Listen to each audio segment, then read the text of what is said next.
कन्या राशि व्यक्ति माने सावधान हो जातु कारण एबे आपणक भाग्य को जेमिति पक्ष लगिबा को जाउची आपणकर ग्रह नक्षत्र चलन मध्य सही दिग को इंगित करुची। वर्तमान आपणक लग्न रे शुक्र ग्रह बसिचंती। शुक्र हेउचंती भौतिक सुख समृद्धि एवं ऐश्वर्य और विलासर कारक। अनेक समय जो काम बिगड़ी जाई था शुक्रंकर शुभ प्रभाव रे सही काम पूर्ण ठीक हेबार सुजोग मिली था। आ वर्तमान शुक्रंको मंगलंकर शक्ति मध्य मिलुची। तेणु आगामी किछि दिन आपनक पाई बहुत गुरुत्वपूर्ण। प्रथम गुरुत्वपूर्ण कथाटी होउची आगामी 3 रु 4 दिन मध्य आपनक जीवन रे तीनोटी बड़ शुभ घटना घटिबार संभावना देखा दूची। किंतु एठारे गोटे कथा मन रखंतु दर्शक बंधु आपनक लग्न रे शुक्र थिले मध्य तांकर किछि दुर्बलता रहिची। आपनकर कुंडली रे द्वादश भाव रे केतुंक सहित सूर्य और बुधंकर प्रभाव मध्य रहिची। एही कारणरू केते बेले आपण निजर भूल निष्पत्ति असावधानता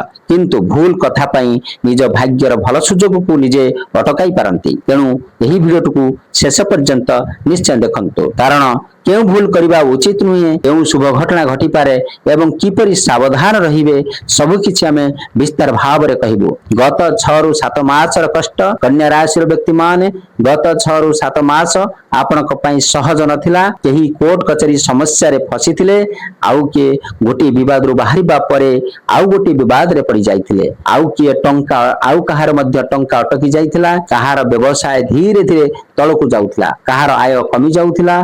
आउ केतक लोकंकर घरोई जीवन रे मध्य अशांति रहिथिला। बाहर ठीक लागुथिला किंतु घर को आसिले मनटी खराब हो जाउथिला। कन्या राशि व्यक्ति माने गत 6 रु 7 मास रे आपनक सहित एभली किछि घटिछि कि कमेंट रे निश्चय लिखंतु हर हर महादेव। आगामी 24 रु 48 घंटा रे 5टी संकेत एबे ध्यान दे सुनंतु। आगामी 24 रु 48 घंटा मध्य रे केतक शुभ संकेत आपनको आपण अनुभव करि पारंती। प्रथमटी हेला अटकिथिबा काम रे गति। आपण जेउ काम पई बहुत दिन धरि अपेक्षा करूचंती सेतिरे हठात गति आसी पारे। कहार टंका अटकिछि टंका आसीबार खबर मिली पारे। कहा सहित संपर्क खराब एवं सही व्यक्ति आपनको फोन करि पारंती। कहार प्रॉपर्टी बिक्री हेबा को अपेक्षा ग्राहक मध्य तंको मिली पारंती। आपनकर केउ काम अटकिछि कमेंट रे गोटे शब्द रे निश्चित भाव रे लिखंतु। द्वितीयटी होउची हठात सहाय्य मिलिबो। एपरि जने व्यक्ति हठात आपनक जीवन रे आसी पारंती जिए आपनकर अटकिथिबा काम को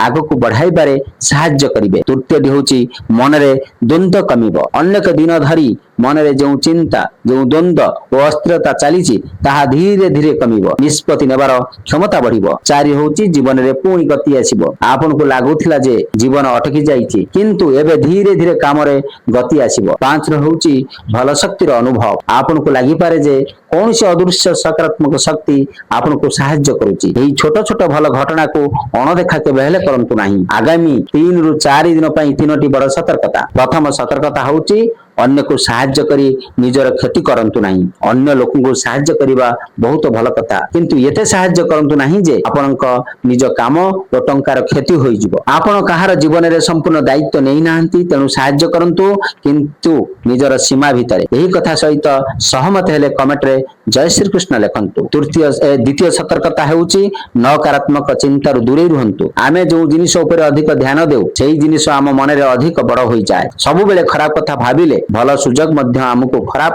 लागि पारे। तेणु आगामी 3 रु 4 दिन पर्यंत छोट छोट भल घटना को मध्य ध्यान दियंतु। भगवान को धन्यवाद दियंतु। एवं तृतीय सतर्कता होउची टंका धार देवार सावधान। आगामी 24 रु 48 घंटा मध्य रे केही आपन को टंका धार मागी पारंती। जदि टंका फेरेबार निश्चिंतता नाही एबे भाबी चिंती निष्पत्ति नियंतु। अन्य पटे दैनंदिन आवश्यकतार टंका देबाकू हेबो याको भूल बुझंतु नाही। धन और कार्य क्षेत्र एही समय रे आपनकर आत्मविश्वास बढ़िबो। अटकिथिबा काम धीरे धीरे ठीक हेबाकू लागिबो। टंकार आसीबो एवं जीवा भल रही पारे। टंका आसीबा एवं जीवा आपन मानकर भल रही पारे किंतु फिजुल खर्च बा बेकार खर्च रु सावधान रुहंतु। विशेष करी अनावश्यक जिनिस किनिबारु दूरे रुहंतु। शेयर बाजार हेउ किबा बड़ निवेश करूथिले ଭଲ ଭାବରେ ଯାଞ୍ଚ କରି ନିଷ୍ପତ୍ତି ନିଅନ୍ତୁ। ଚାକିରି କରୁଥିବା ବ୍ୟକ୍ତି ମାନଙ୍କ ପାଇଁ, ଚାକିରି କରୁଥିବା କନ୍ୟା ରାଶିର ବ୍ୟକ୍ତି ମାନଙ୍କ ପାଇଁ ସମୟ ବହୁତ ଅପେକ୍ଷାକୃତ ଭଲ ରହିପାରେ। ଆପଣଙ୍କର କାମରେ ପ୍ରଶଂସା ହୋଇପାରେ। ଉଚ୍ଚ ଅଧିକାରୀଙ୍କର ସମର୍ଥନ ଆପଣଙ୍କୁ ମିଳିବ। ନୂଆ ଦାୟିତ୍ୱ ମଧ୍ୟ ମିଳିପାରେ। ସ୍ଥାନ ପରିବର୍ତ୍ତନ କିମ୍ବା ପଦୋନ୍ନତିର ସୁଯୋଗ ମଧ୍ୟ ରହିପାରେ। କିନ୍ତୁ ପୁରୁଣା ଭୁଲ କିମ୍ବା ବର୍ତ୍ତମାନର ଅସାବଧାନତା ପଦୋନ୍ନତିର ବାଧା ସୃଷ୍ଟି କରିପାରେ। ବ୍ୟବସାୟ ଭିତରେ କହିବାକୁ ଗଲେ ବ୍ୟବସାୟ କରୁଥିବା ଲୋକମାନଙ୍କ ପାଇଁ ସମୟ ମଧ୍ୟରୁ ଭଲ ରହିପାରେ। କପଡ଼ା ବ୍ୟବସାୟ ଠିକ ଚାଲିପାରେ। ପ୍ରପର୍ଟି ସମ୍ବନ୍ଧୀୟ କାମରେ ମଧ୍ୟ ସୁଯୋଗ ମିଳିପାରେ। କିନ୍ତୁ ବଡ଼ ନିବେଶ କରିବା ପୂର୍ବରୁ ସମସ୍ତ କାଗଜପତ୍ର ଓ ତଥ୍ୟ ଭଲ ଭାବରେ ଯାଞ୍ଚ କରନ୍ତୁ। ନୂଆ ଗାଡି କିଣିବାକୁ ଚାହୁଁଥିଲେ ମଧ୍ୟ ତରବର ହୁଅନ୍ତୁ ନାହିଁ। ଘର ଓ ପରିବାରର ପରିବେଶ ସାଧାରଣ ରହିପାରେ, କିନ୍ତୁ ଭାଇ ଭଉଣୀଙ୍କ ମଧ୍ୟରେ ମତଭେଦ ହୋଇପାରେ। ପ୍ରପର୍ଟିକୁ ନେଇ ଛୋଟ ଧରଣର ବିବାଦ ଦେଖାଯାଇପାରେ। ଘରର ବୟସ୍କ ମହିଳାଙ୍କ ସ୍ୱାସ୍ଥ୍ୟକୁ ନେଇ ଚିନ୍ତା ରହିପାରେ। ତେଣୁ ପରିବାରରେ ଶାନ୍ତି ରଖିବାକୁ ଚେଷ୍ଟା କରନ୍ତୁ। ପ୍ରେମ ଓ ଦାମ୍ପତ୍ୟ ଜୀବନ ବିଷୟରେ କହିବାକୁ ଗଲେ ଯେଉଁ ସମ୍ପର୍କ ଖରାପ ହେଉଥିଲା ତାହା ପୁଣି ଭଲ ହେବାର ସୁଯୋଗ ରହିଛି। ପ୍ରେମ ସମ୍ପର୍କରେ ଥିବା ଲୋକମାନେ ଭଲ ଖବର ପାଇପାରନ୍ତି। ଦାମ୍ପତ୍ୟ ଜୀବନରେ ଜୀବନସାଥୀଙ୍କର ସମର୍ଥନ ମିଳିପାରେ। ଜୀବନସାଥୀଙ୍କ ସହିତ ବାହାରକୁ ବୁଲିବା କିମ୍ବା ତୀର୍ଥ ସ୍ଥାନକୁ ଯିବାର ସୁଯୋଗ ମଧ୍ୟ ରହିଛି। ଆପଣ ନିଜ ସମ୍ପର୍କରେ ଭଲ ପରିବର୍ତ୍ତନ ଚାହୁଁଥିଲେ କମେଣ୍ଟରେ ନିଶ୍ଚିନ୍ତ ରାଧେ ରାଧେ ଲେଖନ୍ତୁ। କାଗଜପତ୍ର ଓ ନିଷ୍ପତ୍ତି। ଆଗାମୀ କିଛି ଦିନ କାଗଜପତ୍ର ସମ୍ବନ୍ଧୀୟ କାମରେ ବହୁତ ସାବଧାନ ରୁହନ୍ତୁ। କୌଣସି ପେପରରେ ସାଇନ କରିବା ପୂର୍ବରୁ ସମ୍ପୂର୍ଣ୍ଣ ଭାବରେ ପେପରଟିକୁ ପଢନ୍ତୁ। କେବଳ ଅନ୍ୟ ଜଣଙ୍କର କଥା ଉପରେ ବିଶ୍ୱାସ କରି ସାଇନ କରନ୍ତୁ ନାହିଁ। ବଡ଼ ନିବେଶ କିମ୍ବା ବଡ଼ ନିଷ୍ପତ୍ତି ନେବା ସମୟରେ ଆବଶ୍ୟକ ହେଲେ ଯୋଗ୍ୟ ବିଶେଷଜ୍ଞଙ୍କର ପରାମର୍ଶ ନିଅନ୍ତୁ। ଦୁର୍ଘଟଣାରୁ ସାବଧାନ। ଏହି ସମୟରେ ଗାଡି ଚଲାଇବା ସମୟରେ ବିଶେଷ ସାବଧାନ ରୁହନ୍ତୁ। ତରବର କରନ୍ତୁ ନାହିଁ। ଉଚ୍ଚ ସ୍ଥାନକୁ ଯିବା ସମୟରେ ସାବଧାନ ରୁହନ୍ତୁ। ଖସି ପଡିବା କିମ୍ବା ଚୋଟ ଲାଗିବା କିମ୍ବା ଅନ୍ୟ ଛୋଟ ଦୁର୍ଘଟଣା ନିଜକୁ ସୁରକ୍ଷିତ ରଖନ୍ତୁ। ବିଦ୍ୟୁତ ଏବଂ ଅଗ୍ନି ସମ୍ବନ୍ଧୀୟ କାମରେ ମଧ୍ୟ ସତର୍କ ରୁହନ୍ତୁ। ଏବେ ଆସନ୍ତୁ ତିନୋଟି ବଡ଼ ଶୁଭ ଘଟଣା ଜାଣିବା। ପ୍ରଥମ ଶୁଭ ଘଟଣାଟି ହେଉଛି ଯେଉଁ କାମ ପାଇଁ ଆପଣ ଦୀର୍ଘ ସମୟ ଧରି ଅପେକ୍ଷା କରୁଥିଲେ ସେଥିରେ ଗତି ଆସିବ। ଅଟକିଥିବା ଟଙ୍କା, ପ୍ରପର୍ଟି, ବିବାଦ କିମ୍ବା କୌଣସି ଅନ୍ୟ କାମ ଏଥିରେ ଭଲ ଖବର ମିଳିପାରେ। ଦ୍ୱିତୀୟ ଶୁଭ ଖବରଟି ହେଉଛି ବେକାର ଥିବା କନ୍ୟା ରାଶିର ବ୍ୟକ୍ତିମାନଙ୍କ ପାଇଁ ଚାକିରିର ସୁଯୋଗ ମିଳିପାରିବ। ଇଣ୍ଟରଭ୍ୟୁ, ଆପଏଣ୍ଟମେଣ୍ଟ କିମ୍ବା ଜଏନିଂ ସମ୍ବନ୍ଧୀୟ ଭଲ ଖବର ମିଳିପାରେ। କିନ୍ତୁ ଏଥିପାଇଁ ଆପଣଙ୍କୁ ନିଜ ପକ୍ଷରୁ ପରିଶ୍ରମ କରିବାକୁ ପଡିବ। ତୃତୀୟ ଶୁଭ ଖବରଟି ହେଉଛି ସମ୍ପର୍କକୁ ନେଇ ଯେଉଁ ସମସ୍ୟା ଚାଲିଛି ତାହା ଧୀରେ ଧୀରେ ଠିକ ହୋଇପାରେ। ପ୍ରେମ ସମ୍ପର୍କ ହେଉ କିମ୍ବା ଦାମ୍ପତ୍ୟ ସମ୍ପର୍କ ହେଉ ଭୁଲ ବୁଝାବୁଝି କମିବାର ସୁଯୋଗ ମଧ୍ୟ ରହିଛି। ଏହି ତିନୋଟି ଶୁଭ ଘଟଣା ମଧ୍ୟରୁ ଆପଣ କେଉଁଠି ପାଇଁ ଅପେକ୍ଷା କରିଛନ୍ତି? 1, 2 କିମ୍ବା 3 କମେଣ୍ଟରେ ନିଶ୍ଚିତ ଭାବରେ ଲେଖନ୍ତୁ। ବର୍ତ୍ତମାନ ଜାଣନ୍ତୁ ଆପଣମାନଙ୍କର ଉପାୟ। ପ୍ରଥମ ଉପାୟ ଭାବରେ ପ୍ରତିଦିନ ସ୍ନାନ କରିବେ ଏବଂ ପାଣିରେ ଅଳ୍ପ ସମୁଦ୍ର ଲୁଣ ଏବଂ ଅଳ୍ପ ଧଳା ଚନ୍ଦନ ମିଶାଇ ସ୍ନାନ କରିପାରନ୍ତି।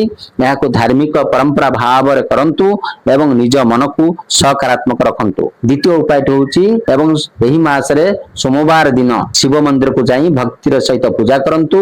ଭଗବାନ ଶିବଙ୍କୁ ଜଳାଭିଷେକ କରନ୍ତୁ। ଘିଅରେ ଦୀପ ଜଳାନ୍ତୁ। ଓಂ ନମଃ ଶିବାୟ ମନ୍ତ୍ର ଜପ କରନ୍ତୁ। ଏହି ସବୁ ଧାର୍ମିକ ଉପାୟ କରିବା ସମୟରେ ନିଜର ପରମ୍ପରା ଓ ସ୍ଥାନୀୟ ପୂଜା ବିଧିକୁ ସମ୍ମାନ କରନ୍ତୁ। ଏବଂ କନ୍ୟା ରାଶିର ବ୍ୟକ୍ତିମାନେ ଆଗାମୀ ସମୟ ଆପଣଙ୍କୁ ଧୈର୍ଯ୍ୟ ରଖିବାର ପରୀକ୍ଷା ନେଇପାରେ, କିନ୍ତୁ ଆପଣ ନିଜକୁ ସ୍ଥିର ରଖନ୍ତୁ। ଅନାବଶ୍ୟକ ଚିନ୍ତା କରନ୍ତୁ ନାହିଁ ଏବଂ ଫାଲତୁ ଖର୍ଚ୍ଚ କରନ୍ତୁ ନାହିଁ। ଅନ୍ୟକୁ ସାହାଯ୍ୟ କରନ୍ତୁ, କିନ୍ତୁ ନିଜର କ୍ଷତି କରିକି ନୁହେଁ। ବଡ଼ ନିବେଶ କିମ୍ବା ବଡ଼ ନିଷ୍ପତ୍ତି ପୂର୍ବରୁ ଭଲ ଭାବରେ ଯାଞ୍ଚ କରନ୍ତୁ। ଏବଂ ସବୁଠାରୁ ବଡ଼ କଥା, ଆଶା ଛାଡ଼ନ୍ତୁ ନାହିଁ। ଆପଣଙ୍କ ଜୀବନରେ ଅଟକିଥିବା କାମ ଧୀରେ ଧୀରେ ଗତି ପାଇବାର ସୁଯୋଗ ରହିଛି। କନ୍ୟା ରାଶିର ବ୍ୟକ୍ତିମାନେ କମେଣ୍ଟରେ ଲେଖନ୍ତୁ ଓಂ ନମଃ ଶିବାୟ। ଭଗବାନ ମହାଦେବ ଆପଣ ଏବଂ ଆପଣଙ୍କ ପରିବାରକୁ ମଙ୍ଗଳ କରନ୍ତୁ। ଜୟ ଭୋଲାନାଥ, ହର ହର ମହାଦେବ, ଜୟ Shiv Shankar. Thank you so much watching.